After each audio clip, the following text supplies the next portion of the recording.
This romantic comedy follows a screenwriter who doesn't believe in love until he meets a woman who completely changes his perspective. But there's one problem. She's already taken. How will he navigate this game of love? And will he win her heart? Find out in the next half hour as I summarize this fun and emotional film. Hello, everyone. I'm Ava, and today I'll be summarizing the comedy and romantic film title Playing It Cool. Spoilers ahead. Watch out and take care. A screenwriter is hired to write a script for a romantic comedy, but encounters a problem. He has never been in love before. To explore the theme, he often uses a trick where he imagines himself as a character in other people's stories. This helps him gain perspective, develop empathy, and experience emotions. The closest he ever came to love was when his babysitter danced for him as a child, but that moment was interrupted by his grandfather, who came home earlier than expected.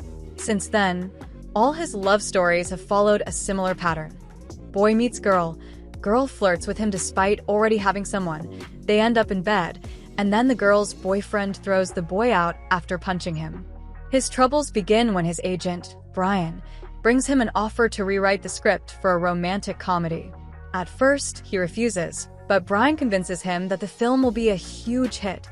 Matthew Morrison from Glee and Ashley Tisdale from High School Musical are already attached to the project.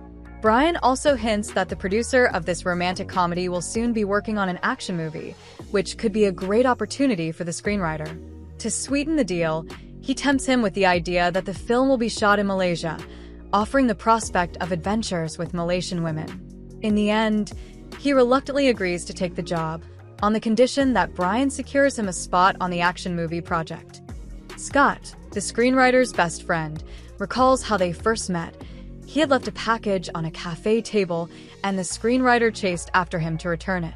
However, Scott had left it there on purpose. The package contained his favorite book, Love in the Time of Keir, and scattering copies of it around the city was his own form of art. That's how they became friends. After a failed attempt to impress a librarian by reenacting the clay scene from Ghost, the screenwriter is stunned when she tells him that Terminator is actually a more romantic movie. Scott drops by to check on his progress with the script and immediately hates it. The story is full of cliches. The plot revolves around two people with multiple personality disorder, where one of the boys' personalities falls in love with one of the girls. Scott thinks the concept sounds great, but his friend frowns at the way the characters are written. Each one is a walking cliché. There's the stereotypical gay best friend, the fiery Latina, the overly protective black woman, and worst of all, the inevitable airport chase scene, the most overused romantic comedy trope. Scott suggests alternatives, like a scene on a bridge or a massive crowd cheering them on, but the screenwriter isn't interested. He wants to portray love realistically. In his view, love seems wonderful at first.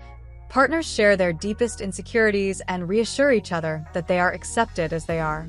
But sooner or later, those same insecurities turn against them. Jealousy seeps in, and what was once accepted becomes a weapon in arguments. And he doesn't think this way without reason. When he was a child, he woke up one morning to find that his mother had simply vanished. She left him nothing but a note taped to his favorite cereal box, saying she was leaving for Chile with some guy named Philip, and that his grandfather would take care of him from now on. From that moment on, whenever a woman confessed her love to him, he would reject her, telling her he would never be able to return her feelings. Some people wear their hearts on their sleeves, but he had thrown his out, and now it followed him around, constantly smoking cigarettes. Everything changes on one fateful night when, thanks to Scott, he ends up at a charity event. As Scott tries to convince him to stay, he cynically remarks that all the women at the event are solid fours at best, and that their only conversation topic is their vegan pets. But one of the women overhears him and, with a playful smile, quips that he's probably just not drunk enough. Right now they're fours, but after 2 drinks, they might be 6s. His sarcasm collides with hers, and instead of brushing him off, she intrigues him. He starts following her, eager to continue this witty exchange. The two of them dive into a game, testing social norms by flirting with strangers using cliched pickup lines typically reserved for the opposite gender. Older men are scandalized when she objectifies them, while he, playing the role of a gold-digging boy toy, nearly ends up kidnapped by an older woman. Thankfully, she pulls him away just in time, dragging him by the hand as they laugh together. He feels a spark between them as their fingers unconsciously intertwine. He wants to keep playing, already preparing to point her toward a serious-looking man ahead as her next target. But then his entire world crumbles when she leans in and softly whispers that the stiff guy is actually her boyfriend. He freezes as she slips her hand from his and places it in her boyfriend's. He watches her walk away with him, leaving him behind with a bitter taste of rejection. In an attempt to shake off the sting of rejection, he immediately pulls out his phone and starts texting every woman he knows, looking for someone up for a no-strings-attached fling. In his mind, love is like a hole in a boat. If you don't plug it in time, you're bound to sink. The bigger love grows, the larger the cracks become. If you don't seal them, you'll go under. And his way of filling them? Sex. The girl he picked up was more than willing. She had barely gotten into the car before she started pleasing him. Confident that she would serve as a quick fix to make him forget the woman from the charity event, he surrenders to the moment. But just as he's about to reach his climax, something inside him resists. His heart refuses. Suddenly, he stops her, leaving them both in stunned silence. Confused by his own actions, he rushes back to the venue, but the event is long over. Desperate to find any clue about the mysterious woman, he describes her to the receptionist, but she doesn't recognize anyone fitting the description. On the edge of frustration, he grabs the guest book and bolts outside, ignoring the strange looks from staff. His date is still sitting in the car, but he cancels their plans, offering to drive her home instead, mispronouncing her name in the process. She slaps him before storming off in anger. At home, he flips through the guest book, trying to guess which name might belong to her. The next day, he gathers with his group of friends, all screenwriters, each with their own quirks. There's Lyle, a screenwriter and novelist who never finishes his projects, Samson, a married poet and comic book writer who is slightly too old for their group, and Mallory, a performer of intense one-woman shows that everyone is forced to watch, and sometimes they sleep together for research purposes. As he recounts the events of the previous night, his friends are curious. Why is this girl affecting him so much? He isn't sure. Maybe he just wants to know her name? They all sigh in unison and immediately start teasing him. He defends himself, insisting it's just fleeting fascination and reminding them that he doesn't believe in love. Samson, the only married one in the group, shares the wisdom that has kept him from falling for anyone outside his marriage. Find a flaw in every woman and focus on it until she becomes unattractive. Scott is horrified by his cynical outlook on love, but the others are just as skeptical, joking that romance doesn't exist and that most famous romance writers were perverts who knew nothing about love. Scott, however, counters with his own definition of love through a story from a Korean drama he recently watched. In the drama, two lovers spend years searching for each other after being separated. When they finally reunite, the woman confesses that she was born male and underwent surgery to become a woman. Instead of rejecting her, the man makes his own confession. He was born female and went through the same transformation. The story ends with them touching hands. Everyone agrees it's the worst story they've ever heard. Scott then admits that he sometimes feels like there's someone out there for everyone, except for him. Lost in thought, he stares into his soup until his grandfather interrupts, asking what's wrong. He tries to dodge the question, but his grandfather is persistent. Finally, he admits it's about the girl he met at the event, that he knows nothing about her and has already given up trying to find her. His grandfather calls him a coward and dares him to track her down, just like Detective Columbo would. After some hesitation, he decides he won't give up after all. To find her, he starts attending various charity events, dragging Scott along under the pretense that it's necessary for research. He despises these gatherings. They stuff them with food until they're bursting, only to make them run exhausting 5-kilometer races to burn it all off. At one event, a hedge fund investor approaches him, noting that he's been seeing him at these gatherings more frequently. Caught off guard and under pressure, the screenwriter does what he does best. He makes up stories. He spins a few incredible adventures and tales of charity work, lying so much that he can barely keep track of what he said. Maybe this time he's gone too far. But the search continues. He goes to another event, then another, yet she is nowhere to be found. Slowly, he begins to lose hope. Eventually, he ends up at a charity gala dedicated to beach conservation, where, by sheer misfortune, the same hedge fund investor he had previously lied to is also in attendance. Upon seeing him, the investor invites him to give a speech in front of the crowd. He tries to wave it off, but after the investor insists, and Scott makes things worse by chanting for him to speak, he finds himself at the podium. Awkwardly, he stumbles through a few sentences, trying to stay humble and not say anything ridiculous, while Scott heckles him from the audience. And then he sees her. She smiles at him with the brightest smile and waves sweetly. Without a second thought, he abandons the speech and rushes toward her.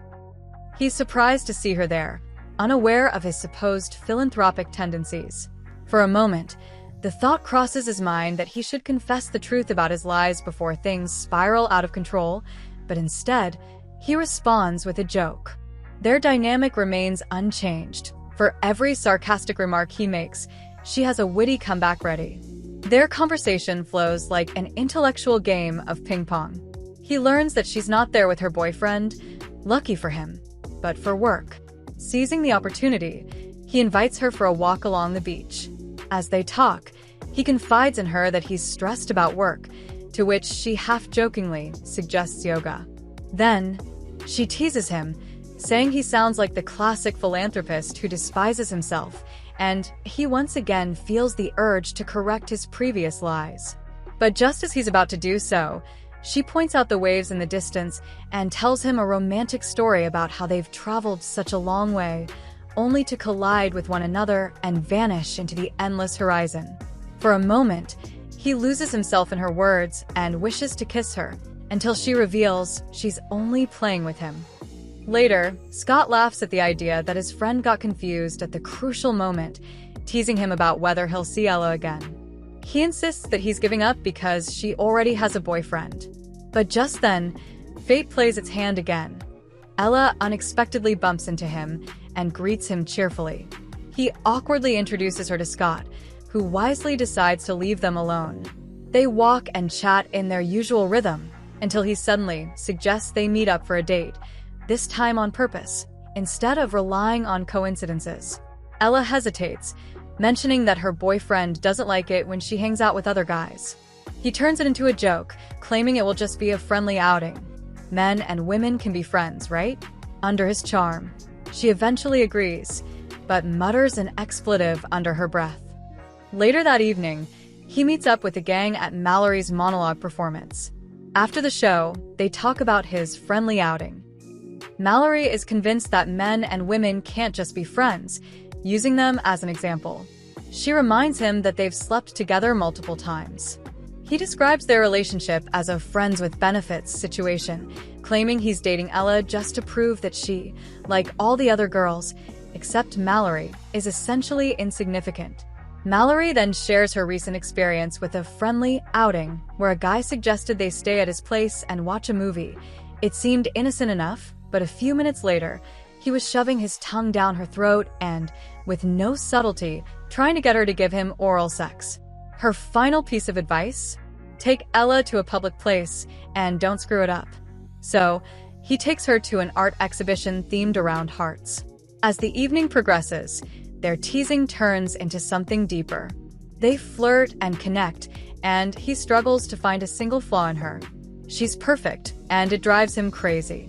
Everything about this friendly outing feels like an actual date, and the thought that, by the end of the night, he'll just return her to her boring life frustrates him. When they finally say their goodbyes, he nervously heads back to his car, cursing himself. But his anger is interrupted when Ella approaches him again, asking for a ride. Her car won't start for some reason. They arrive in front of Ella's apartment, and she invites him to another friendly outing, a charity event on Thursday.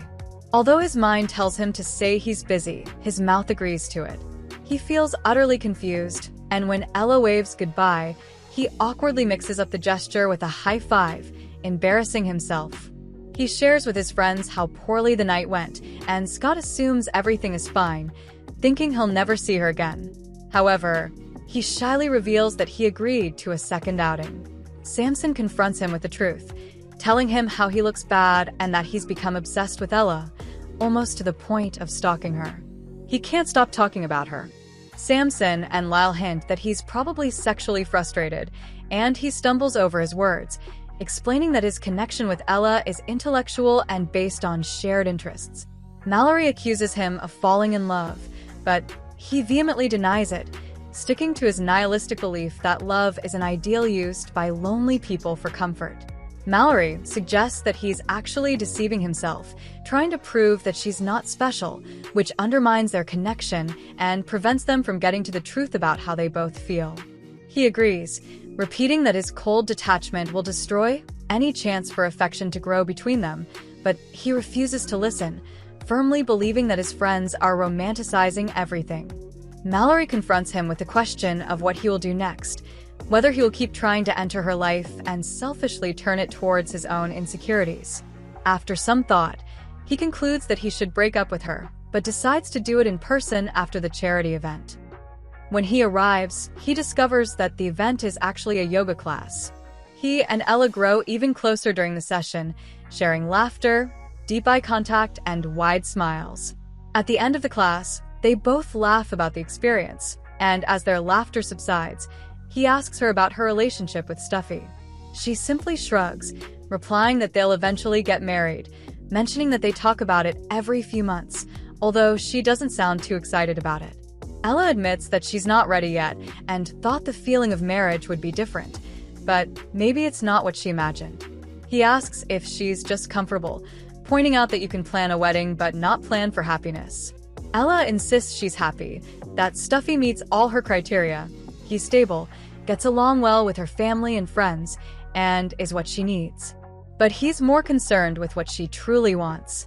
Ella challenges him with a question of what his perfect wedding would be like, and he confesses that he's never thought about it. She then lists a detailed description of her own wedding, which would take place at one of the heart sculptures in San Francisco. He wonders why she doesn't invite him to yoga classes and art exhibitions, and she confides that she already did. He was the one who turned it down. He takes a risk and admits that he likes her, but Ella rejects him, stating that she believes in Stuffy, has built a life with him, and that what's between them won't change that reality. The mood drops and they both try to fix it with humor, but he is shattered when he returns home that night and reads the message his mother left him, struggling to swallow the pain. Grandfather criticizes him for cowardice, claiming that he waited for years for the guy to fall in love with someone and is disappointed that he is willing to give up so easily. He tries to justify himself, saying that Ella is to blame for staying in an unhappy relationship, but the grandfather is not impressed. The grandfather tells him a story about how he and Grandma ended up together, recalling that she was engaged to an Italian when they first met, and he was in the army. That evening they danced, and the grandfather describes her as perfection, as if she was holding the sun in her hands. The next day he left, not knowing if he would ever see her again, but she sent him a letter with the date of her wedding. Then, their ship was attacked by a fleet, and the grandfather used the chaos to escape, swimming through waters full of sharks, climbing cliffs, and racing through deserts.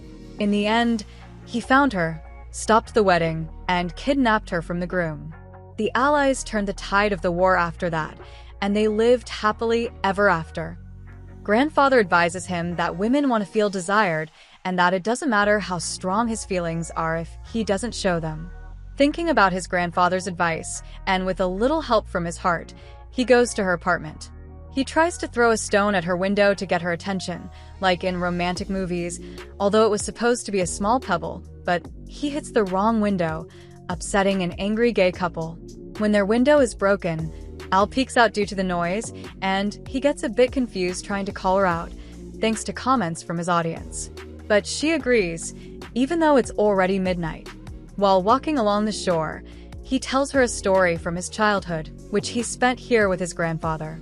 They would watch the ships, pretend they owned them, name them, and come up with routes to places they wanted to sail to. Grandfather was good at that, He would have ships like the SS Excalibur, sailing to exotic destinations like Zanzibar. Ella looks at him from a different perspective after learning that he was raised in grace, and to escape her intense gaze, he asks her what her ideal place would be. Ella admits it would be Costa Rica. She wants to experience the nightlife, the culture, and the tropical fruit. He thinks about those criteria for a moment and confidently declares that he can provide a perfect place like that right away.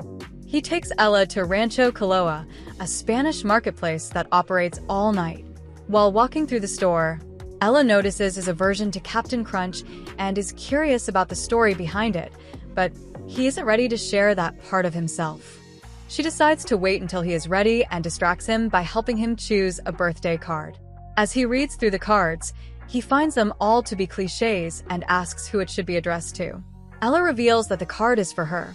Her birthday was 30 minutes ago, and he wonders why she's buying herself a card. Ella confides in him that the card isn't from her, but from her father. Her father passed away before her birthday when she was young, but before he left, he bought her a card and had it sent to her to arrive on her birthday. In it, he expressed his sorrow and love for her. Since then, every year, Ella tries to pick a card she thinks her father would have bought her and signs it in his name. The young writer feels an overwhelming sense of empathy for her at that moment: shock, sadness, compassion, admiration for her strength, a complex mix of emotions. He does the only thing he can think of. He kisses her gently, deeply, with love. His friends are stunned, not only because he kissed her, but also because he described the moment as completely emotional rather than an act of passion. Samson advises him that they should have sex and get it over with, while Mallory thinks he should just forget about her. Samson insists that once he resolves the sexual tension, he will be able to think clearly and all his questions about Ella will be answered. He has already built an image of her as a mysterious forbidden fruit, and if he doesn't taste it, she will haunt him forever. To support his argument, Samson tells a story about a sailor who fell in love with a girl but never confessed his feelings, so she married another man. The sailor felt empty without his love and decided to become a pilgrim, searching for spiritual fulfillment. Years passed, and when he finally cleansed his mind of all earthly thoughts, the monk opened his mouth to speak, and the first word that came out was her name. Samson repeats that he cannot simply forget about her. He must find an answer first. As he aimlessly flips through channels at home, he feels lonely even among his friends, the stories echoing in his head, suffocating him. Suddenly, Ella calls, asking to talk about the kiss. He makes a risky proposal, to have sex and get it out of their system. Ella tries to resist, arguing that it won't help, especially not in her situation, but she has no other suggestions. They argue about it, even as they take things further. He orchestrates a playful dispute between the waiter and the two of them, as Tandra insists on ordering cold food while he insists on hot. He wins their flirtatious game after making her an improvised ice cream, and before they know it, they start undressing each other. The couple makes love, and for the first time, he feels as if his heart is singing. He realizes that when you truly love someone, you don't feel guilty after sleeping with them. When he wakes up the next morning with her beside him, he is overjoyed. He gets up, grabs a box of Captain Crunch from the cabinet, the first time in years that it doesn't bother him. Thrilled, he starts talking about it to Ella, but she immediately dismisses his enthusiasm, calling it meaningless. She admits she feels something, but insists that their relationship can't happen because she always feels the same way at the beginning with her current boyfriend and all the ones before him. Yet, in the end, everything turns ordinary. In disbelief, he calls her ordinary, pointing out that her past boyfriends have done so much for her that this shouldn't even be an issue. She confesses that the night was incredible but questions whether the next guy will be just as amazing. Shaken, he grows angry and storms out of the room, claiming he thought what they had was special. But if it wasn't, then he wishes her luck with all her future boyfriends. After consulting with his friends again, Samson advises him that he's being too needy and should give her some space. At first, he refuses to accept it, but after Samson helps him see things from her perspective, he realizes that he might have a point. He steps out of the bar to call her and propose a truce. She is happy that he reached out and offers an apology, which he reciprocates. They agree to meet after she reluctantly admits that he was right about what he had said. She asks him why he believes they belong together. He tries to explain, confessing that ever since he met her, whenever he imagines himself in someone's story, he can no longer picture himself without her. To him, that's a clear sign from the universe that they are meant to be. Their moment is interrupted by the sudden, unwelcome arrival of Hedge Fun Fun. He confronts him about his absence from the event, mentioning that he had a conversation with a board member whom the writer previously claimed to have met, but she had never heard of him. The writer experiences a liar's block and is forced to admit that his stories about philanthropy were fabricated. Ella feels betrayed by his dishonesty, curses him, and storms off angrily. Brian finds him at a bar, drowning his sorrows. He is unable to finish the script, but Brian explains that the plot is simple. A couple meets, falls in love, makes love, happy ending. The writer starts complaining that love isn't that simple in real life. Brian admits that romantic comedies aren't real. They're what we wish reality could be. But right now, Brian's only wish is to meet his deadline. Byron invites him to a party as a distraction, suggesting that all he needs to do is find a new girl to forget the old one. Although he attends a party and drinks heavily, he can't stop thinking about Ella with another man. He leaves early, feeling his heart sink. Seeking someone to confide in, he visits Lyle, but Lyle is busy and turns him away. After more pleading, Lee's girlfriend, Emmers, steps in and advises him that he must confess his love for Ella, regardless of whether either of them believes in love. Lyle sends him to Mallory to finish his emotional purge. In Mallory's company, they both drink heavily as he laments the women he considers crazy. Mallory argues that it's men who drive women crazy. He complains that he wants to show Ella what he sees, and Mallory relates, as she has someone similar in her life. He asks about her guy and whether she ever confessed her feelings, and she admits she hasn't because she knew it would hurt. He insists that keeping it a secret could hurt even more. She'll never know if he feels the same. Mallory confesses that she loves him.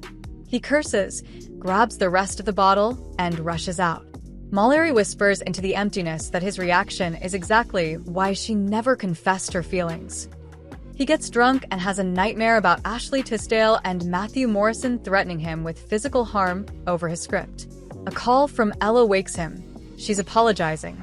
She admits that she projected her fears onto him, that she sees Stuffy as the only stable thing in her life, and that it's time for him. He is stunned by her confession and furious at her decision to surrender to unhappiness. He pulls the ring off her finger and tosses it into the sand, declaring that he loves her. Ella immediately starts searching for it, accusing him of making everything more complicated. He points out that she was the one who called him. He demands a reason why she would marry Stuffy, and she simply says it makes sense, but that answer isn't good enough for him. He would have preferred her to say she loves Stuffy, but Ella knows that's exactly what he wanted to hear. Ironically, she tells him she can't return his feelings, and his own words come back to hit him like a boomerang. He throws himself a pity party in front of Scott, who tries to shift his perspective, but the writer insists it's all Ella's fault for entering a loveless marriage. Scott reminds him that he pursued Ella knowing she was already in a relationship, making him just as responsible. Scott suggests that if he truly loves her, he should let her go. The writer accuses Scott of taking sides, but Scott insists he's on the side of love. Challenging Scott's expertise on love, he points out that Scott himself hasn't confessed his feelings to the bibliotherapist for 2 years. Scott explains that he subtly tried to gauge whether the librarian was gay, but concluded he wasn't, so there was no point in confessing. The writer accuses Scott of lying to himself, arguing that leaving a book about romantic love in plain sight doesn't make someone an expert. Scott defends himself, but is tired of the conversation and doesn't want to hear about it anymore. Finally, he admits offhandedly that he doesn't think anyone has actually read the book, not even him. Scott is deeply hurt, even though he's not the book's author, because that book changed his life and inspired him to become a writer. He recalls witnessing his friend's callousness toward Mallory, his dismissal of Lyle, and how he took his grandfather for granted. Scott admits that he somehow believed he was the one exception to his friend's indifference, but now he realizes he was wrong. Then, with brutal clarity, Scott tells him exactly why his life will never be a great romance, because it's always only about one person. He shows up drunk in front of Ella's building, trying to get her attention by throwing a rock at her window, almost hitting her in the process. He starts shouting about why she shouldn't marry Stuffy, only for Stuffy to step into the argument. Fueled by alcohol and frustration, he jumps the fence and gets into a fight that ends with a punch to the stomach and him vomiting all over Stuffy's shoes. While Stuffy is preoccupied with his ruined shoes, Ella approaches and confesses that Stuffy asked her to move in with him and that they're getting married in December. As she turns to leave, he grabs her wrist, asking if she hates him now. Without hesitation, she pulls away and tells him she feels nothing for him. The next morning, Scott wakes him, admitting that he owes him an apology, but today, he just can't say it. Then, with quiet solemnity, Scott informs him that his grandfather has passed away. He attends the funeral, and upon returning, he realizes that his grief has brought him a new kind of clarity, a shifted, revised vision of everything. He pulls out his copy of Love in the Time of Cholera, the book Scott gave him on the day they met, and finally reads it. The story follows a man and a woman who fall in love at first sight, but spend a lifetime apart before finally being together. When they reunite, they find themselves on a boat, and realize the only way to stay together is never to return to shore. They raise a yellow flag, so no port will accept them and drift into the sea for the rest of their lives. As he reads, he begins to understand that there are people in his life whose presence is truly precious to him. He starts to imagine who would be on his own boat, his friends, his grandfather, and her. Inspired, he throws himself back into work and finishes his script. When he types the final words, he feels an emotional release and celebrates with his friends. He and Scott reconcile, and Scott presents him with a new book, 100 Years of Solitude. Noticing that Scott is there with the librarian, he raises an eyebrow. Scott just smirks and suggests that the best thing about writing is that you get to choose your own ending. He also makes amends with Mallory, who decides to give their friendship another chance. Brian informs him that the premiere of the action movie has been rescheduled and hands him a ticket to Malaysia. He doesn't look thrilled, prompting Brian to assume he wants more money. What he truly wants, however, is Ella. He flies to stop her wedding and, once in a taxi, asks the driver to take him to every heart sculpture in the city. It's a massive task, as there are over 100 of them, but along the way, he meets many kind people. As he searches for her, he feels as though their spirits are guiding and supporting him. He finds the last sculpture, but Ella isn't there, and his heart sinks. However, as he returns to the car, he spots a large sculpture of Cupid's bow and decides to head toward it as his last attempt. When he reaches it, he feels as though his heart is driving the car. He finds Ella sitting alone. He's too late to stop her, but she hasn't gone to marry Stuffy. She admits that she didn't feel it was right. He sees it as a sign, acknowledging that they both met at strange times in their lives, but he feels differently with her and believes they deserve to discover what it really is between them. She disagrees, saying they should stay away from each other because they are both disasters. She's an adulteress, and he's a liar, neither of them deserving of love. He argues that's exactly why they're perfect for each other, admitting that love can be painful, but he's willing to risk heartbreak and regret for a small chance at happiness with her. Ella breaks down in tears, sobbing that she hates him. He responds with a kiss, telling her that he loves her too. And that would be it for this movie. Don't forget to subscribe to the channel so we can reach 1,000 subscribers soon, and I'll see you in the next videos.